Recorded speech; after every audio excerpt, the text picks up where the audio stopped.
Betty's the oldest, and I'm the middle one, and Ted's the baby. Ted would always find a rock or two to start throwing at me and Betty. And as soon as we threw the first rock, he would run in the house, "Mommy, they threw rocks at me." And guess who got in trouble? He bought this red Plymouth that had some white trim on it. They had fins. Everything had fins back in the mid to late 50s. And this Plymouth had a small fin. And he thought that was the most gorgeous car. What he did was to put us in costumes and fixed up backgrounds, and he made little models and things. And he would do it as a trick photography. He'd take pictures of us, pose certain ways, and then he'd take pictures of the models and he'd put them together. When we were all kids, I had a garden in the backyard, except for one part that we set up for chickens with a chicken house. But your mom gathered the eggs, and there was one hen who was not about to let your mom have her eggs. So your mom just hauled on, wham! Knocked the chicken down, staggered around. The chicken didn't give her any more trouble after that.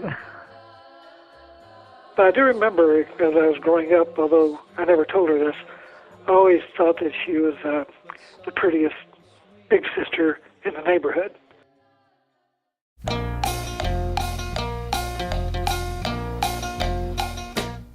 They met at T's Skateland. They would do a waltz on skates. They would make very long, smooth sweeps. They were just like together like a machine going around and around, just swooping back and forth. I think it was a group that would come skating, and he met her.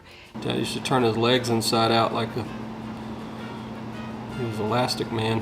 Mom and Dad being the two out there doing these dance hall style, spinning around, legs up in the air. They just kind of paired up skating and did really well with it. So your dad was drafted, right? Yeah. 60, Cuban Missile Crisis, I think, is what called a lot of people up. He went out to, Fort Hood? They met, and he was in the Army, stationed at Fort Hood, and then he asked her to marry him. Going to the chapel and we're gonna get married. Mother and Daddy and Aunt Audie and Uncle Taylor went out for their wedding.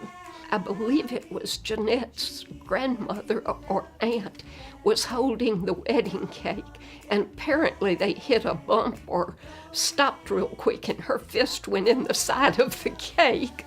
I believe it was her maid of honor broke her foot, and she went down the aisle in a cast, and one of the ushers didn't get his suit or whatever he was going to dress in. They had to fill in with him dressed in different clothes.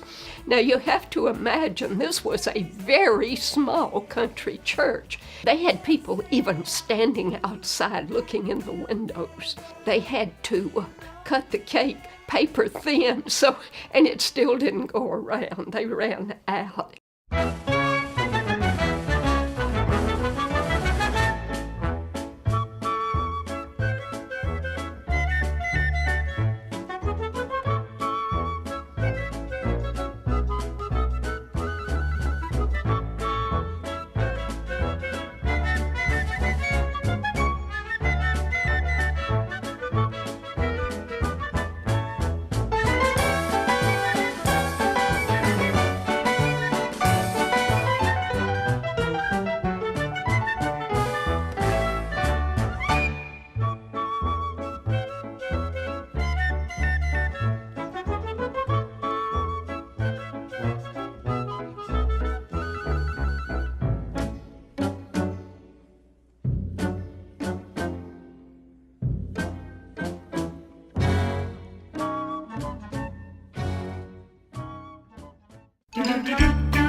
Even though we didn't have a lot of money, we were encouraged to participate in the activities that we really enjoyed, whether it was puppetry. Thanks for helping a shy guy learned to find a way to express himself. Twirling. They put aside many, many, many hours of driving the roads, many, many hours of work and money to support me in twirling. And that has been my life, and I'm very thankful. Sporting events. I remember playing catch with Dad. I remember throwing the ball to him with my right hand, and I dropped my glove, and I picked it up and threw it back with my left hand. And he's like, "Oh boy, you've been throwing with the wrong hand, boy." So we went out and bought me a left-handed glove. They would sacrifice in other areas so that we could do things that we really loved to do.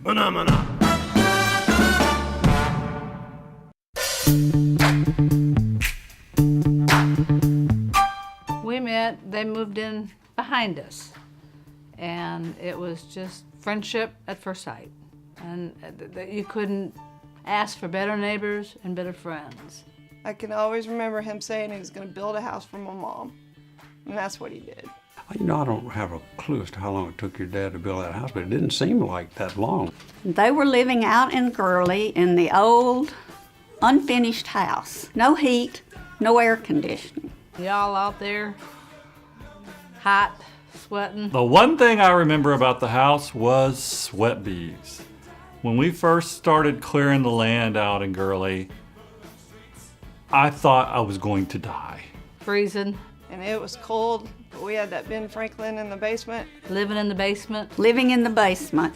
And they lived there in the basement for a while he finished the upper floors. Me and John helped him a lot with his house, both of them. But I remember a room downstairs with no walls, my bed, my trophies, and a sheet. And Dad working his butt off to provide for us. Me and Dad and somebody else were up there cutting the tree down.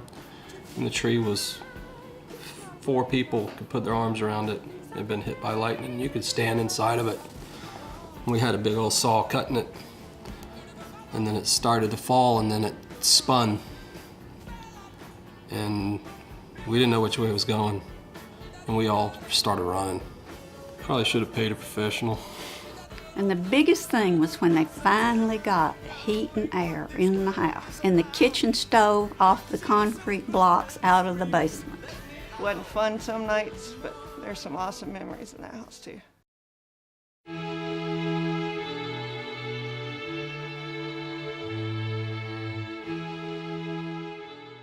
I first met your mom when she came to work for us. She got connected up with Rebecca's.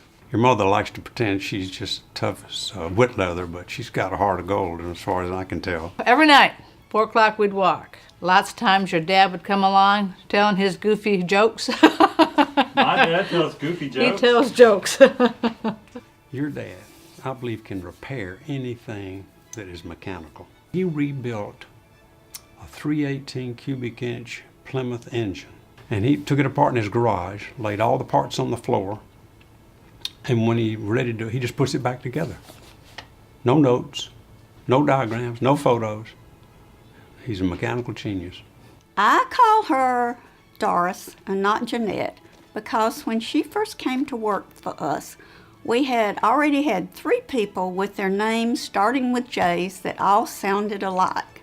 So Rebecca asked her if she didn't have another name. And she said, yes, my other name is Doris. So that's what we all call her, was Doris. And I've never heard either one of them say a bad word about anybody. Your daddy doesn't know how lucky he is, but I tell him all the time. But if I ever need anything, I just call your dad and he's there, whether it be something major or something minor. They're always there to lend a hand. You know, the other thing about your mom and dad that I really like so much is they genuinely love one another. And that's been apparent since, I saw them for the first time together. I mean, I don't know many married couples at their age that will sit on the couch and hold hands and love on one another. It is just wonderful.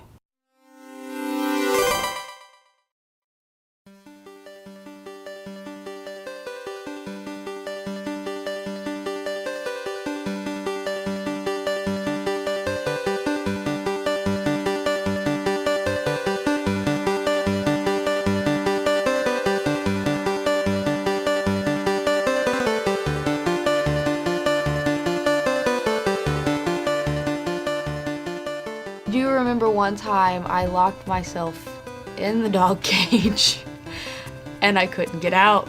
And Granny just sat there and laughed at me.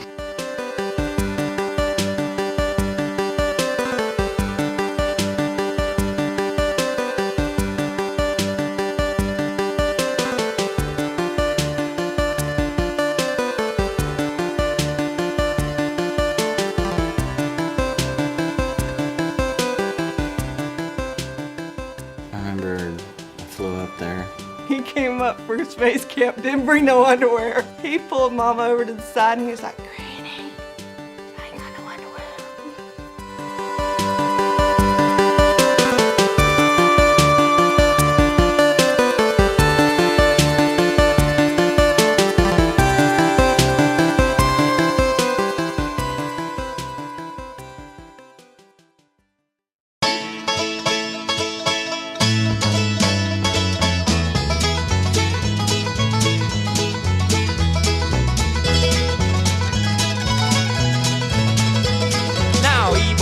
Was born in Kentucky and raised by his daddy on a hillside farm. He took up fiddle playing just for fun. That's the last work that Ebo Walker done. Ebo Walker was a good old man. Ebo Walker was a good old man. Now Ebo Walker, he left Kentucky cause Ebo's daddy said, "Darn your hide. You won't plant corn and you won't make hay. Sit on the porch and you play that thing all day."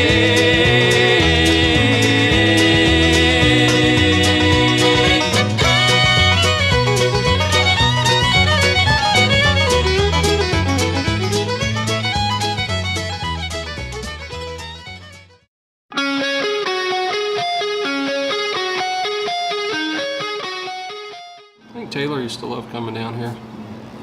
Mom and Dad would bring him down. Remember, they brought Lena up several times. She always had fun. That's probably when we went out on the boat to go out to Loxahatchee to go look at the gators.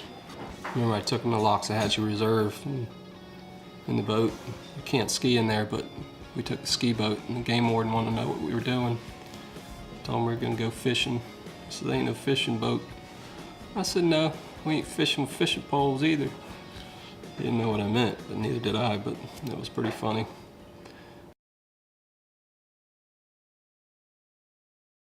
It's kind of ironic that they never went camping until they got rid of us.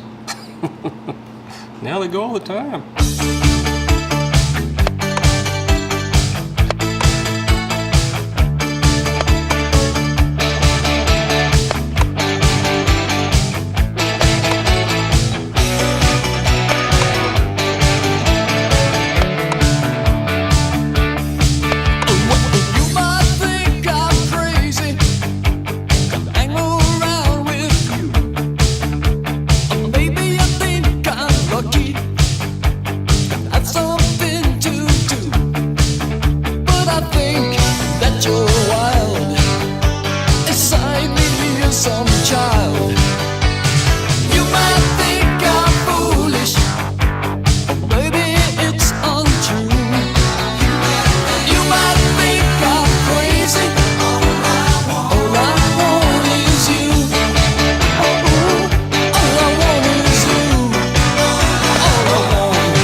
Who's the leader of the club that's made for you and me? M-I-C-K-E-Y, M-O-U-S-E. Hey there, hi there, ho there, you're as welcome as can be. M-I-C-K-E-Y-M-O-U-S-E. Mickey Mouse, Mickey Mouse, forever let us hold our banner high, high, high. Happy anniversary, happy anniversary, happy anniversary, happy anniversary, happy. Love you guys. Happy anniversary. Ted and Doris, happy anniversary. Well, happy anniversary. Love you. This is Uncle Wayne, Jeanette's brother. I'm just calling here to wish you guys a happy anniversary. I hope you have many, many years together to come. Jeanette and Ted, as a member of your extended family since 1985, it's an honor and a privilege to wish you happy 50th anniversary and 50 more. Mom and Dad, happy anniversary. Love you. You know, it's good to see they made it through 50 years, and I expect them to go on much longer. Margaret and I wish them the best. So, happy anniversary from your baby brother. Happy anniversary, Ted and Jeanette. You've filled my life with riches. I hope you have many, many more good years together. I love you both.